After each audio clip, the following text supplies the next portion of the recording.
ಸದ್ಗುರು ಸಿದ್ಧಾರೂಢಾಯರು 42ನೇ ಅಧ್ಯಾಯ. ಭೂತ ಮಾತ್ರಗಳಲ್ಲಿ ನಿನ್ನನ್ನು ಕಂಡು ನಮಿಸುತ್ತ ಪ್ರೇಮದಿ ಭೂತದೊಳಿರುವಷ್ಟು ಕಾಲದಿ ನಿನ್ನ ಪಾದಕ್ಕೆ ಕರೆಸಿದೆ. ಸಿದ್ಧ ಸದ್ಗುರುರಾಯನೆ ತಾರಕನು ನೀ ಭವನದಿಯೊಳು ಬದ್ಧನಾದೆ ಅನಾಥನೆನ್ನನು ಬಿಡಿಸಿ ಕರೆದುಕೊ ನಿನ್ನೊಳು. ಶ್ರೀ ಸಿದ್ಧ ಸದ್ಗುರುರಾಯನೆ, ನಾನು ನಿನ್ನ ಪಾದಕ್ಕೆ ಶರಣು ಬಂದಿರುವೆನು. ಈ ದೇಹವನ್ನು ನಿನ್ನ ಚರಣಗಳಲ್ಲಿ ಇಟ್ಟುಬಿಟ್ಟು ನಿನ್ನ ಕೃಪೆಗೆ ಈ ಪ್ರಕಾರ ಪಾತ್ರನಾಗುವೆನು. ಒಂದು ಕ್ಷಣವಾದರೂ ನಿನ್ನ ಸಂಘ ಘಟಿಸುವುದರಿಂದ ಭವಭಯಭಂಗವಾಗಿ ಅಂತರಂಗದಲ್ಲಿ ನಿರ್ಮಲ ಜ್ಞಾನವು ತುಂಬಿ ಸರ್ವಾಂಗವು ಬ್ರಹ್ಮಮಯವಾಗಿ ಹೋಗುವುದು. ಹಾಗಾದರೆ ಯಾವ ರೀತಿಯಿಂದ ವರ್ತಿಸಿದರೆ ಅನುಕ್ರಮವಾಗಿ ಇಂಥ ಜ್ಞಾನವು ಪ್ರಾಪ್ತಿಯಾಗುವುದು ಎಂಬುದನ್ನು ದೃಷ್ಟಾಂತದ ವಿನ ತಿಳಿಯಲಾರದು. ಆದ್ದರಿಂದ ಆ ಸಂಬಂಧ ಕಥೆಯನ್ನು ಸವಿಸ್ತಾರವಾಗಿ ಹೇಳುವೆನು. ದಕ್ಷಿಣ ದೇಶದಲ್ಲಿ ಮುಕ್ತಾಪುರ ಎಂಬ ಹೆಸರಿನ ಒಂದು ಗ್ರಾಮವಿರುವುದು. ಅಲ್ಲಿ ಪರಮ ವೈರಾಗ್ಯಯುಕ್ತರಾದ ದಂಪತಿಗಳಿರುವರು. ಇಬ್ಬರು ನಿತ್ಯದಲ್ಲಿ ಸಮೀಪದಲ್ಲಿರುವ ದೇವಾಲಯಕ್ಕೆ ಹೋಗಿ ತಮ್ಮ ಇಷ್ಟ ದೇವನಾದ ಶ್ರೀಕೃಷ್ಣನನ್ನು ಪ್ರೇಮ ಪುರಸ್ಸರವಾಗಿ ಭಜಿಸುತ್ತಿದ್ದು ಚಿತ್ತದೊಳಗೆ ಏನಂತೂ ಸಂಸಾರದ ಚಿಂತೆ ಇಲ್ಲದೆ ಇರುತ್ತಿದ್ದರು. ಅವರ ಹೊಟ್ಟೆಯಲ್ಲಿ 5 ಮಂದಿ ಗಂಡು ಸಂತತಿಯಾಗಿ ಆ ಪೈಕಿ 2ನೇಯವನ ಹೆಸರು ಶಂಕರನೆಂದಿತ್ತು. ಈತನು ಚಿಕ್ಕಂದಿನಿಂದ ದೇವಾಲಯದಲ್ಲಿ ಹೋಗಿ ನಿತ್ಯ ಪುರಾಣ ಶ್ರವಣದಲ್ಲಿ ತತ್ಪರನಾಗಿರುತ್ತಿದ್ದನು. ಸಂತ ಕೃಷ್ಣನು ಜ್ಞಾನೇಶ್ವರಿಯನ್ನು ವಿವರಿಸಿ ಹೇಳುತ್ತಿರುವಾಗ ಶಂಕರನು ಬಹು ಪ್ರೇಮದಿಂದ ಕೇಳುತ್ತಿದ್ದು ಶ್ರವಣವಾದ ನಂತರ ಏಕಾಂತ ಸ್ಥಾನಕ್ಕೆ ಹೋಗಿ ಜ್ಞಾನದಾತನಾಗು ಈ ಕೃಷ್ಣನಾಥನೇ ಎಂದು ಪ್ರಾರ್ಥಿಸುತ್ತಿದ್ದನು. ಮುಂದೆ ಶಂಕರನಿಗೆ ಲೌಕಿಕ ವಿದ್ಯಾ ಪ್ರಾಪ್ತಿಯಾಗಿ ಕೃಷ್ಣ ಭಕ್ತಿಯನ್ನು ಮರೆತನು. ಆಮೇಲೆ ಪತ್ನಿಯು ಪ್ರಾಪ್ತಳಾದ್ದರಿಂದ ಆತನಿಗೆ ಸಂಸಾರದೊಳಗೆ ಆಸಕ್ತಿಯು ದೃಢವಾಯಿತು. ಉದ್ಯೋಗ ವ್ಯವಹಾರದಲ್ಲಿ ಅತಿ ಚತುರನಾಗಿದ್ದು ತೀವ್ರವಾಗಿ ಧನ ಪ್ರಾಪ್ತಿಯಾಗಲಾರಂಭಿಸಿತು. ಲೋಕದಲ್ಲಿ ಮಾನ ಹೊಂದುತ್ತಿದ್ದು ಶಂಕರನ ಮನಸ್ಸು ಪೂರ್ಣ ಪ್ರವೃತ್ತಿಪರವಾಯಿತು. ಆ ನಂತರ ಅವನಿಗೆ ಸುಂದರನಾದ ಪುತ್ರನೂ ಜನಿಸಿದನು. ಅದರಿಂದ ಶಂಕರನ ಆನಂದವು ಅಪಾರವಾಯಿತು. ಆದರೆ ಮುಂದೆ ಏನು ಪವಿತ್ರವಾದ ಕಥೆಯು ವರ್ತಿಸಿತು ಅದನ್ನು ಸಾದರ ಚಿತ್ತದಿಂದ ಶ್ರವಣ ಮಾಡುವಂಥವರಾಗಿರಿ. ಮಗುವಿಗೆ 6 ತಿಂಗಳು ಆದವು. ಒಮ್ಮೆ ಶಂಕರನು ನಿದ್ರಸ್ಥನಾಗಿದ್ದಾಗ ಸ್ವಪ್ನದಲ್ಲಿ ಒಬ್ಬ ಸನ್ಯಾಸಿ ಬಂದು ಕ್ರೋಧ ದೃಷ್ಟಿಯಿಂದ ನೋಡುತ್ತಿದ್ದನು. ಕೂಡಲೇ ಸನ್ಯಾಸಿಯು ಅದೃಶ್ಯನಾದನು. ಆದರೆ ಶಂಕರನು ಎದ್ದು ಹರಿಹರಿ ಎಂದು ಅಳುತ್ತಾ ಭೂಮಿಗೆ ಬಿದ್ದನು. ಆ ನಾಮದಿಂದ ಕೂಗುತ್ತಾ ಆತನಿಗೆ ದೇಹಭಾವ ತಪ್ಪಿ ಹೋಯಿತು. ಗೃಹದೊಳಗಿನ ಮಂದಿ ಎಲ್ಲರೂ ಗಾಬರಿಯಾಗಿ ಆತನನ್ನು ದೇವರ ಗುಡಿಗೆ ಒಯ್ಯಲು ಅಲ್ಲಿ ಕೃಷ್ಣಮೂರ್ತಿಯನ್ನು ಕಂಡು ಮತ್ತಿಷ್ಟು ಆಕ್ರೋಶದಿಂದ ನಾಮೋಚ್ಚಾರ ಮಾಡುತ್ತಾ ಅಳುತ್ತಿದ್ದನು. ಈ ಪ್ರಕಾರ 3 ತಾಸು ತನಕ ಇದ್ದು ಆಮೇಲೆ ಶಂಕರನು ಶಾಂತನಾದನು. ಆದರೆ ಆತನ ಮನೋವೃತ್ತಿಯು ಪೂರ್ಣ ವಿರುದ್ಧ ದಿಶೆಗೆ ತಿರುಗಿತು. ಸ್ತ್ರೀ ಪುತ್ರಾದಿಗಳ ಸಂಬಂಧವು ಆತನ ಮನಸ್ಸಿನೊಳಗಿಂದ ಪೂರ್ಣವಾಗಿ ಹರಿದು ಹೋಯಿತು. ಆತನು ವಿಚಾರಸ್ಥನಾಗಿ ನನ್ನವರ್ಯಾರೂ ಇಲ್ಲ ಎಂದೆನಿಸಿರುವಾಗ ಈ ಸ್ಥಾನದಲ್ಲಿ ಯಾದರೂ ಯಾತಕ್ಕೇರಬೇಕು, ಈಗ ಸದ್ಗುರುವನ್ನು ಹುಡುಕುತ್ತಾ ಹೋಗಬೇಕು ಎಂದು ಚಿಂತಿಸುವನಾದನು. ಈ ಸಮಯದಲ್ಲಿ ಒಂದು ಪೂರ್ವ ವೃತ್ತಾಂತವನ್ನು ಆತನ ನೆನಪಿಗೆ ಬಂತು.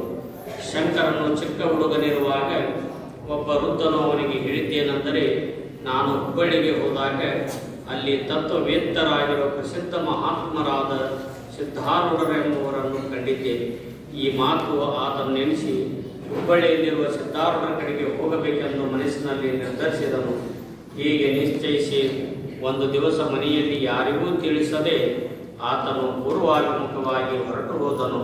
ಅನಂತರ ಮನೆಯವರು ಹೋಗಿ ಅವನನ್ನು ಶೋಧಿಸಿ ಕರೆದುಕೊಂಡು ಬಂದರು. ಆದರೆ ಶಂಕರನು ಶ್ರೀ ಸಿದ್ಧಾರೂಢರನ್ನು ಭೇಟಿಯಾಗಬೇಕೆಂಬ ತನ್ನ ನಿಶ್ಚಯವನ್ನು ತಿಳಿಸಿದನು.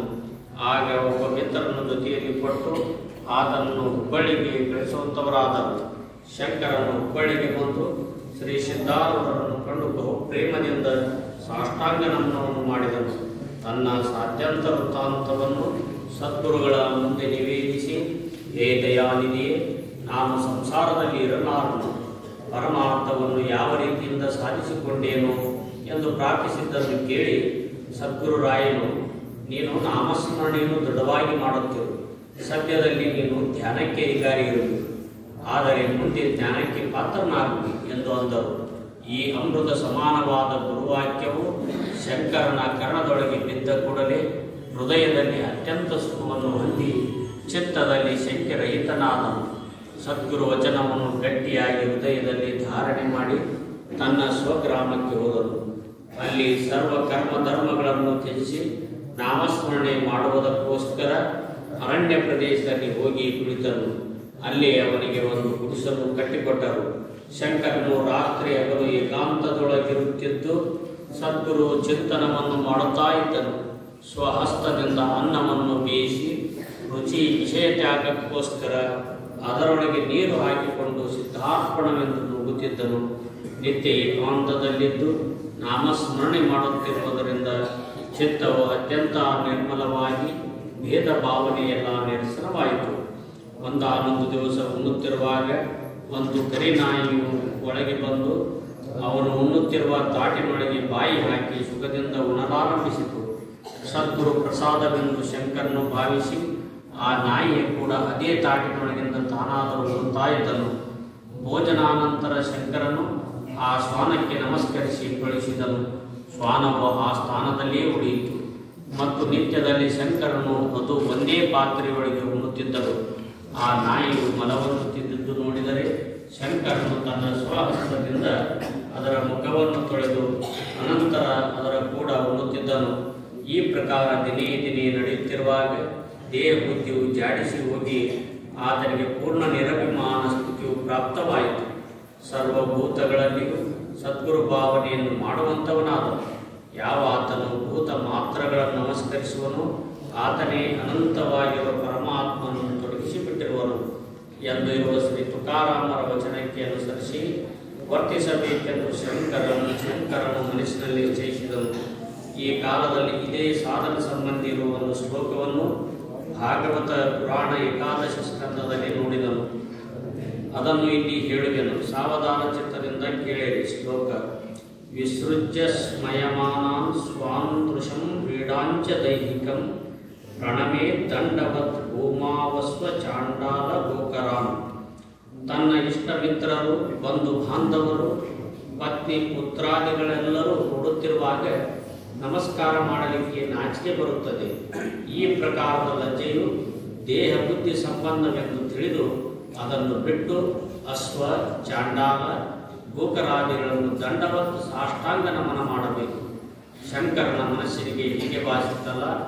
ಈ ಪ್ರಕಾರ ಮಾಡತಕ್ಕ ಸಾಧನೆಗೆ ಅಡಿಮೆಯು ಯೋಗ್ಯವಲ್ಲ ಎಂದು ಒಂದು ಸಣ್ಣದಾದ ಕಟಿವಸ್ತ್ರದ ಹೊರತು ಇತರ ಅರಿವೆಗಳನ್ನು ತ್ಯಾಗ ಮಾಡಿ ಊರಿಗೆ ಹೊರಟನು. ಅಲ್ಲಿ ಸ್ತ್ರೀ, ಪುತ್ರ, ಇಷ್ಟ ಮಿತ್ರಾದಿಗಳು ಮತ್ತು ಪೂರ್ವದಲ್ಲಿ ಮಾನ ಕೊಡುತ್ತಿದ್ದವರು ಇರುತ್ತಿದ್ದು ಇವರು ನೋಡುತ್ತಿರುವಾಗ ಸರ್ವಸ್ಥಿರ ಚರಭೂತಗಳಿಗೆ ಸಾಷ್ಟಾಂಗ ನಮಸ್ಕಾರ ಮಾಡುತ್ತಾ ನಡೆದನು. ಇವನನ್ನು ನೋಡಿದವರು ಹುಚ್ಚನೆನ್ನುವರು, ಸ್ತ್ರೀಯರು ಅಂಜಿ ಓಡಿ ಹೋಗುವರು, ಕೆಲವರು ಚಲೋ ಹುಡುಗನಿದ್ದನು, ಇವನ ಸ್ಥಿತಿಯು ಕೆಟ್ಟು ಹೋಯಿತು ಅನ್ನುವರು. ಆದರೆ ಸಾಧು ಸಜ್ಜನರು ಇವನದು ಇದು ಪರಮಾರ್ಥ ಸಾಧನವಿರುವುದು, ಸದ್ಗುರು ಕೃಪೆಯಿಂದ ಈತನಿಗೆ ಯುಕ್ತಿ ಸಿದ್ಧಿಸಿತು, ಧನ್ಯನಾದನು. ಶಂಕರನ ಈ ವೃತ್ತಿಯು ಸತ್ಯವಾದ ಪಥವಾಗಿರುತ್ತದೆ. ಈತನು ಜ್ಞಾನಕ್ಕೆ ಅಧಿಕಾರಿಯಾಗುವನೆಂಬುದರಲ್ಲಿ ಏನೇನೂ ಸಂಶಯವಿಲ್ಲವು ಎಂದನ್ನುವರು. ಅಂದಿನಿಂದ ಶಂಕರನು ಗ್ರಾಮದ ಸಮೀಪವೇ ಒಂದು ಗುಡ್ಡದ ಮೇಲೆ ಇರುತ್ತಿದ್ದ ಗುಡಿಯಲ್ಲಿ ಇರಲಾರಂಭಿಸಿದನು. ಆತನ ಪತ್ನಿಯು ಪ್ರತಿದಿನ ಆತನಿಗೆ ಆಹಾರವನ್ನು ಒಯ್ದುಕೊಡುತ್ತಿದ್ದಳು. ಅಲ್ಲಿ ಅಖಂಡ ಏಕಾಂತವನ್ನು ಸಾಧಿಸಿ ಸದ್ಗುರು ಭಜನದಲ್ಲಿ ತತ್ಪರನಾಗುತ್ತಿದ್ದನು. ಒಂದಾನೊಂದು ದಿವಸ ಸದ್ಗುರು ಆತನ ಆಂತರ್ಯದೊಳಗೆ ಬಂದು ಪ್ರೇಕ್ಷಿಸಿದ ಪ್ರಕಾರ ಆತನು ಹುಬ್ಬಳ್ಳಿಗೆ ಹೋಗಲಿಕ್ಕೆ ಹೊರಟನು. ಗುರುವಾಜ್ಞೆ ಎಂದು ತಿಳಿದು ರಾತ್ರಿ ಕಾಲದಲ್ಲಿ ಹೋಗುವಾಗ ಮಹಾವರ್ಷಾ ಕಾಲವಿದ್ದು ಆಕಾಶವೆಲ್ಲ ಮೋಡಗಳಿಂದ ಮುಚ್ಚಲ್ಪಟ್ಟು ಘೋರಾಂಧಕಾರದಿಂದ ಎಲ್ಲವೂ ಮುಸುಕಿತ್ತು. ಆದರೆ ಸದ್ಗುರು ಸಮೀಪದಲ್ಲಿ ಇರುತ್ತಾನೆ ಎಂಬ ಭಾವನೆಯಿಂದ ಚಿಂತನೆ ಮಾಡುತ್ತಾ ನಡೆಯುತ್ತಿರುವಾಗ ದಾರಿಯಲ್ಲಿ ಒಂದು ನದಿ ಬಂತು. ಅದಕ್ಕೆ ಮಹಾವೋಗ ಬಂದಿತ್ತು. ಆದರೆ ಶಂಕರನು ಏನೇನು ವಿಚಾರ ಮಾಡದೆ ಕತ್ತಲೆಯಲ್ಲಿ, ಹೇ ಸದ್ಗುರುವೇ, ಈ ಶರೀರವು ನಿನ್ನದೇ ಇರುವುದು, ನಿನ್ನದು ನೀನೇ ರಕ್ಷಿಸಬೇಕು ಹೀಗಂದು ಸದ್ಗುರುವನ್ನು ಹೃದಯದಲ್ಲಿ ಚಿಂತಿಸಿ ಆ ಮಹಾಪ್ರವಾಹದಲ್ಲಿ ಹಾರಿದನು. ಆದರೆ ಬಹುವೇಗದಿಂದ ಹರಿಯುತ್ತಿರುವ ನೀರಿನ ಕೂಡ ಇವನಾದರೂ ತೇಲಿ ಹೋದನು. ಈ ಸಮಯದಲ್ಲಿ ಶಂಕರನು ನೀರೊಳಗೆ ಮುಳುಗುತ್ತಿರುವಾಗ, ಏ ನದಿರೂಪಿಯಾದ ಸದ್ಗುರುವೇ, ನಿನ್ನ ಒಡಲೊಳಗೆ ನಾನು ಈಗ ಇರುವೆನು, ಇಂಥ ನಿನ್ನಲ್ಲೇ ನನ್ನನ್ನು ಐಕ್ಯ ಮಾಡಿಕೊ ಎಂದು ಪ್ರೇಮದಿಂದ ಪ್ರಾರ್ಥಿಸಿದನು.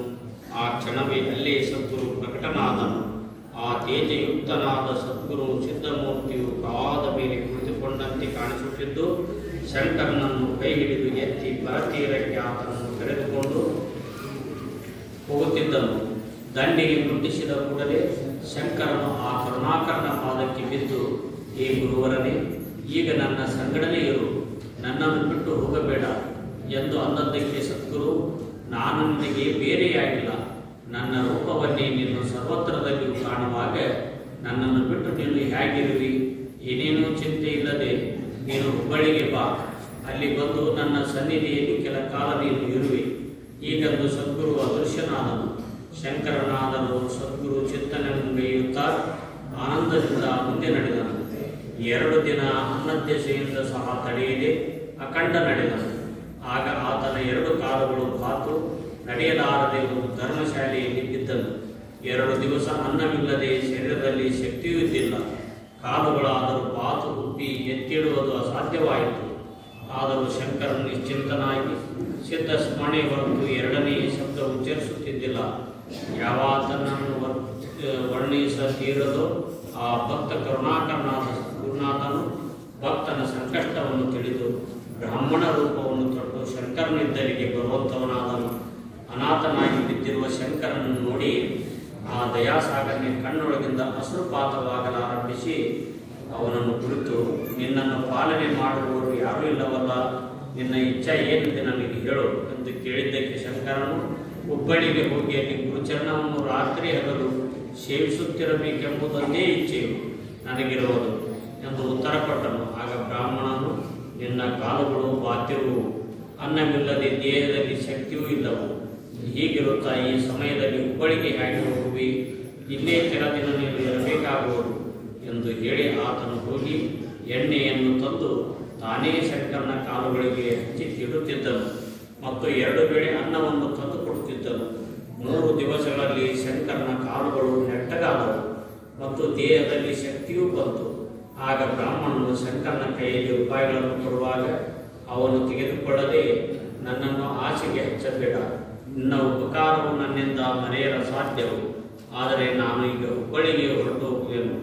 ನೀನೇ ನನಗೆ ತಾಯಿ ತಂದೆಯಾಗಿ ನೀನು ಸದ್ಗುರುವೇ ಇದ್ದಿ ಎಂದು ನನಗೆ ತೋರುವುದು. ಹೀಗೆಂದು ಶಂಕರನು ಬ್ರಾಹ್ಮಣ ಪಾದಕ್ಕೆ ಬಿದ್ದನು. ಆತನಾದರೂ ಶಂಕರನು ಹಿಡಿದೆತ್ತಿ, ನನ್ನ ಸಂಗಡ ಬಾ, ನಿನ್ನನ್ನು ಆ ಗಾಡಿಯ ಮೇಲೆ ಕೂರಿಸುವೆನು ಎಂದು ಹೇಳಿ ಆತನನ್ನು ಕರೆದುಕೊಂಡು ಹೋಗಿ ಬ್ರಾಹ್ಮಣನು ಗಾಡಿಯ ಮೇಲೆ ಕೂರಿಸಿ ಹೋದನು. ಶಂಕರನು ಹುಬ್ಬಳ್ಳಿಗೆ ಬಂದು ಮಠದಲ್ಲಿರುವ ಸದ್ಗುರುಗಳನ್ನು ಕುರಿತು ಭೇಟಿಯಾಗುವಾಗ ಪ್ರೇಮೋತ್ಕರ್ಷದಿಂದ ಆತನ ಕಣ್ಣೊಳಗಿಂದ ಜಲಧಾರೆಗಳು ಸುರಿಯುತ್ತಾ, ಹೇ ದಯಾಸಾಗರ, ಸದ್ಗುರುರಾಯನೇ, ಕಟ್ಟ ಕಡೆಗೆ ನಿನ್ನ ಪಾದಕ್ಕೆ ಕರೆದುಕೊಂಡೆ, ಈಗ ದೀನನಾದ ನನ್ನನ್ನು ಉದ್ಧರಿಸುವ ಉಪಾಯವನ್ನು ಮಾಡು ಎಂದು ಪ್ರಾರ್ಥಿಸಿದ್ದು ಕೇಳಿ, ನೀನು ನಿತ್ಯದಲ್ಲಿ ವೇದಾಂತ ಶ್ರವಣ ಮಾಡುತ್ತಾ ಇದೆಯಲ್ಲೋ, ಈಗ ನೀನು ಜ್ಞಾನಕ್ಕೆ ಅಧಿಕಾರಿಯಾಗಿರುತ್ತಿ. ಪ್ರತಿದಿನ ವೇದಾಂತ ಶ್ರವಣ ಮಾಡುತ್ತಾ ಏಕಾಂತದಲ್ಲಿ ಹೋಗಿ ಅದರದೇ ಮನನಗೈಯುತ್ತಾ ಇದ್ದಿ ಎಂದರೆ ಹೃದಯದಲ್ಲಿ ಆತ್ಮಜ್ಞಾನವು ಪ್ರಕಟವಾಗಿ ಅದರಿಂದ ನೀನು ಲೋಕತ್ರಯದಲ್ಲಿ ಧನ್ಯನಾಗುವಿ ಎಂದು ಸದ್ಗುರುವರನು ಶಂಕರನ ಮಸ್ತಕದ ಮೇಲೆ ಹಸ್ತವನ್ನು ಇಟ್ಟ ಕೂಡಲೇ ಆತನು ಬ್ರಹ್ಮಾನಂದವನ್ನು ಹೊಂದಿ ಶ್ರೀ ಸಿದ್ಧರನ್ನು ವಂದಿಸಿದನು. ನಿತ್ಯ ಸದ್ಗುರು ಸನ್ನಿಧಿಯಲ್ಲಿ ಕುಳಿತು ಗುರುಮುಖದಿಂದ ಐಕ್ಯಬೋಧವನ್ನು ಶ್ರವಣ ಮಾಡಿ ಶಂಕರನು ಸುಖದಿಂದ ತೆಗೆದುಹೋಗುತ್ತಾ ಇದ್ದನು. ಶ್ರವಣವಾದ ನಂತರ ಅದನ್ನು ಮನನ ಮಾಡುವುದಕ್ಕೋಸ್ಕರ ಏಕಾಂತ ಸ್ಥಾನವನ್ನು ನೋಡಿ ಅಲ್ಲಿ ಹೋಗುತ್ತಿದ್ದನು. ಈ ಪ್ರಕಾರ ನಿತ್ಯ ಶ್ರವಣ ಮನನ ಮತ್ತು ಜನರೊಳಗೆ ಇರುವಾಗ ನಿಧಿಧ್ಯಾಸನ ಗಳಿಸುತ್ತಾ ಶಂಕರನಿಗೆ ಗುರುಕೃಪೆಯಿಂದ ಪೂರ್ಣ ಜ್ಞಾನವು ಪ್ರಾಪ್ತವಾಯಿತು. ಅದರ ವರ್ಣನೆ ಎಷ್ಟಂತ ಮಾಡಲಿ, ಚರಾಚರಯುಕ್ತವಾದ ಈ ಸರ್ವ ಜಗವು ಆತನಿಗೆ ತನ್ನದೇ ಶರೀರ ಎಂಬಂತೆ ಕಾಣಿಸುತ್ತಿರುವುದು. ನೋಡುತ್ತಾ ನೋಡುತ್ತಾ ಜಗವೆಲ್ಲ ಕರಗಿ ಹೋಗಿ ಪೂರ್ಣನಾಗಿರುವ ತಾನೇ ಉಳಿಯುವನೆಂದು ಗೋಚರವಾಗುವುದು. ಇಲ್ಲಿ ಜ್ಞಪ್ತಿ ಮಾತ್ರ ಇರುತ್ತಿದ್ದು ದ್ವೈತ ಭಾವ ಏನೇನೂ ಇರದು. ನಾನೆಂಬ ಭಾವನೆಯು ನಿಶೇಷವಾಗಿ ಅಳೆದು ಹೋಗಿ ನಿತ್ಯ ಸದ್ರೂಪ ವಸ್ತುವೇ ಅನುಭವಕ್ಕೆ ಬರುವುದು. ನಾನು ನಿತ್ಯವೂ ಹೀಗೇ ಇರುವೆನು, ನನಗೆ ದ್ವೈತವು ಎಂದೂ ಗೋಚರವಾಗುವುದಿಲ್ಲ ನನ್ನಲ್ಲಿ ದ್ವೈತಕ್ಕೆ ನಿಮಿತ್ತವಾದದ್ದು ಏನೇನೂ ಇಲ್ಲ. ಇದೇ ಸತ್ಯವಾದ ನನ್ನ ಸ್ವರೂಪವು. ಜಗತ್ತಿನ ಸೃಷ್ಟಿ ಸ್ಥಿತಿ ಲಯಕ್ಕೆ ಸಾಕ್ಷಿಯಾಗಿರುವ ಈ ನನ್ನ ಸ್ವರೂಪವು ನನಗೆ ನಿತ್ಯ ಅಪರೋಕ್ಷವಿದೆ. ಆ ಸ್ವರೂಪಕ್ಕೆ ಮೋಕ್ಷವೆನ್ನುವರು. ಆದರೆ ಅದರಲ್ಲಿ ಬಂಧ ಮೋಕ್ಷಗಳೆಂಬ ಎರಡೂ ಇರುವುದಿಲ್ಲ. ಇಲ್ಲಿ ದೇಹ ಭಾವವೆಂಬುದು ಹಾಸ್ಯಪ್ರದವು, ದ್ವೈತ ಭಾವ ವಿನೋದವು, ಕಾಮ ಕ್ರೋಧಾದಿಗಳು ಲಜ್ಜಾಸ್ಪದಗಳು ಮತ್ತು ವಿಷಯ ಗಂಧವೇ ಅಲ್ಲಿರುವುದಿಲ್ಲ. ಯಾರಾದರೂ ದೇವರಿಗೆ ಪ್ರಾರ್ಥಿಸುವಾಗ ತನಗೇ ಪ್ರಾರ್ಥಿಸುತ್ತಾರೆಂತಲೂ ಈಶ್ವರ ಸ್ತುತಿ ಯಾರಾದರೂ ಮಾಡುತ್ತಿದ್ದರೆ ತನ್ನದೇ ಸ್ತುತಿ ಎಂಬಂತೆಯೂ ಆತನಿಗೆ ತೋರುವುದು. ಯಾರಾದರೂ ನಾಯಿಗೆ ಹೊಡೆದರೆ ತನಗೆ ಕೆಟ್ಟು ಬಿದ್ದಂತೆ ಕಾಣಿಸುವುದು. ಇಷ್ಟೇ ಅಲ್ಲ, ಹೊಡೆಯುವನು ಸಹ ತಾನೇ ಎಂಬುದಾಗಿ ತೋರುವುದು. ಆತ್ಮಜ್ಞಾನವಾದವನಿಗೆ ಈ ಪ್ರಕಾರ ಅನುಭವಕ್ಕೆ ಬರುವುದು. ಇಂಥ ಆತ್ಮಜ್ಞಾನವು ಸದ್ಗುರುವಿನ ಸತ್ಯಕೃತಿಯಿಂದ ಶಂಕರನಿಗೆ ಪ್ರಾಪ್ತವಾದ ಮೇಲೆ ಆತನು ದೇಹವನ್ನು ಬಿಟ್ಟು ಸದ್ಗುರುವಿನಲ್ಲಿ ಐಕ್ಯ ಹೊಂದಿ ಮುಕ್ತನಾದನು. ಒಂದು ಕ್ಷಣ ಮಾತ್ರ ಸದ್ಗುರು ಸಂಗತಿಯಾಗುವುದರಿಂದ ಶಂಕರನು ಬ್ರಹ್ಮಸ್ಥಿತಿಯನ್ನು ಹೊಂದಿದನು. ಆ ಸಂಗತಿ ವಿಭೂತಿ ಇಂಥದ್ದೆಯಲ್ಲ, ಅದು ಸಹಜವಾಗಿ ಮುಕ್ತ ಸ್ಥಿತಿಯನ್ನು ಪ್ರಾಪ್ತ ಮಾಡಿಕೊಡುವುದು. ಹೇ ಶ್ರೋತಾಜನರುಗಳೇರ, ಈಗ ಕಥೆ ಲಕ್ಷಾರ್ಥವನ್ನು ಶ್ರವಣ ಮಾಡುವಂಥವರಾಗಿದೆ. ಶಂಕರನೆಂಬ ಮೋಕ್ಷವು ಸ್ವರೂಪ ಶೋಧನೆಗೆ ಹೊರಟಾಗ ಸಂಸಾರವೆಂಬ ನದಿಯೊಳಗೆ ಬಿದ್ದನು. ಆದರೆ ಕರುಣಾಕರನಾದ ಸದ್ಗುರು ತಾನೇ ಸಂಸಾರ ಪ್ರವಾಹದಲ್ಲಿ ಬಂದು ಮುಮುಕ್ಷುವನ್ನು ಕೈ ಹಿಡಿದು ಪರತೀರಕ್ಕೆ ಕರೆದುಕೊಂಡು ಹೋದನು. ಮುಮುಕ್ಷುವಿನ ಎರಡು ಪಾದಗಳಾಗಿರುವ ವೈರಾಗ್ಯ ಮತ್ತು ವಿವೇಕವೆಂಬುವು ವಿಷಯಾಸಕ್ತಿ ರೋಗದಿಂದ ಕುಂಠಿತವಾಗಿರುವಾಗ ಸದ್ಗುರು ಉತ್ತಮ ಬೋಧವೆಂಬ ತೈಲವನ್ನು ತೆಗೆದುಕೊಂಡು ಬಂದು ಅದರ ತೀಡುವಿಕೆಯಿಂದ ವಿಷಯಾಸಕ್ತಿಯನ್ನು ಹೋಗಲಾಡಿಸಿದನು. ಅನಂತರ ಸದ್ಗುರುರಾಜನು ಮುಮುಕ್ಷುವನ್ನು ಕರೆದುಕೊಂಡು ಹೋಗಿ ಬ್ರಹ್ಮಾತ್ಮ ಭಾವವೆಂಬ ಗಾಡಿಯಲ್ಲಿ ಕೂಡಿಸಿ ಆತನನ್ನು ಪ್ರತ್ಯೇಕಾತ್ಮನ ಸನ್ನಿಧಿಗೆ ಕಳಿಸಿದನು. ಸಿದ್ಧ ಸದ್ಗುರುವಾಗಿರುವ ಪ್ರತ್ಯೇಕಾತ್ಮನನ್ನು ಪ್ರತ್ಯಕ್ಷ ಕಂಡ ಕೂಡಲೇ ಬ್ರಹ್ಮಪದ ಕೈವಶವಾಗುವುದು. ಮುಮುಕ್ಷು ಮುಕ್ತತೆಯನ್ನು ಹೊಂದಿ ನಿತ್ಯ ವಿಧೇಯ ಸ್ಥಿತಿಯೊಳಗೆ ಇರುವನು ಎಂಬಲ್ಲಿಗೆ ಶ್ರೀ ಸಿದ್ಧಾರೂಢರ ಕಥಾಮೃತದೋ ಶ್ರವಣ ಮಾತ್ರದಿಂದ ಸರ್ವ ಪಾಪಗಳನ್ನು ಭಸ್ಮ ಮಾಡುವಂಥ ಅತಿ ಮಧುರವಾದ ಈ 42ನೇ ಅಧ್ಯಾಯವನ್ನು ಶಿವದಾಸನು ಶ್ರೀ ಸಿದ್ಧಾರೂಢ ಸದ್ಗುರುಗಳ ಚರಣಾರವಿಂದಗಳಲ್ಲಿ ಅರ್ಪಿಸಿರುವನು.